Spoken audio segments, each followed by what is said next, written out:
আসসালামু আলাইকুম, welcome to rainbow cake forest. আজকে চকলেট বক্স কেকের মেকিং ভিডিও নিয়ে চলে আসলাম। মূলত এটা কোনো অর্ডারি কেক ছিল না, এটা মূলত বাসার জন্যই তৈরি করেছিলাম। মূলত আমি যারা হোম বেকার আছি এরা মূলত বাসার জন্য কেক একেবারেই বানানোর টাইম হয় না। তো বাসায় তো একবার হরতাল লেগে গেছে যে বাসায় কেন কেক বানাই না। তো বাসায় হরতাল থামানোর জন্য এই কেকটা বানিয়েছিলাম।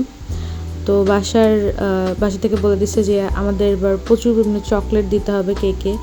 তো তাদের মন রাখার জন্য এবার প্রচুর পরিমাণে চকলেট দিয়ে একেবারে কাস্টমারদের যেভাবে কেক করে দিই ঠিক সেইভাবেই তাদের জন্য কেকটা তৈরি করেছিলাম। তো এখানে তো দেখতেই পাচ্ছেন, প্রথমে চকলেট গানাশ, সুগার সিরাপ এবং চকলেটের কুচি, ক্রিম এগুলো দিয়ে ফার্স্ট লেয়ারটা কমপ্লিট করে সেকেন্ড লেয়ারটা দিয়ে দিলাম।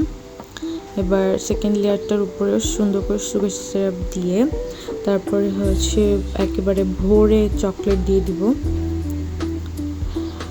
তো আপনারাও যদি এভাবে চকলেট বক্স কেক অর্ডার করতে চান তাহলে আমার পেজে ভিজিট করবেন।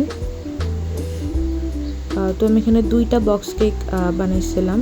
তো ওইটা বড় ছিল আর এটা ছোট। তো এটারও সেকেন্ড লেয়ার দিয়ে দিলাম। সেকেন্ড লেয়ার দিয়ে এটারও সেমভাবে সুগার সিরাপ দিয়ে দিব। তো আপনারা যদি অর্ডার করতে চান তাহলে পেজে ভিজিট করে ফলো দিয়ে মেসেজ করবেন। তো এটার উপরে চকলেট লেয়ার দিয়ে দিলাম এবং এটা একটু ড্রিম কেকের মতো লুক আনার জন্য আমি এখানে একটু কোকো পাউডার দিয়ে নিচ্ছিলাম। বাট চকলেটের লেয়ারটা এখনও পুরোপুরি স্টিফ হয় নাই, কিন্তু তার উপরে আমি দিয়ে দিচ্ছিলাম যেহেতু আমার কাছে টাইম কম ছিল। তো এই তো কোকো পাউডারের লেয়ারটা উপর থেকে দিয়ে দিলাম। আজকে ভিডিওটা ভালো লাগলে আমার পেজটাকে ফলো করবেন, লাইক কমেন্ট করবেন, আর ইউটিউব থেকে দেখলে পেজটা সাবস্ক্রাইব করবেন। দেখা হবে অন্য কোনো ভিডিওতে। আল্লাহ হাফেজ, আসসালামু আলাইকুম।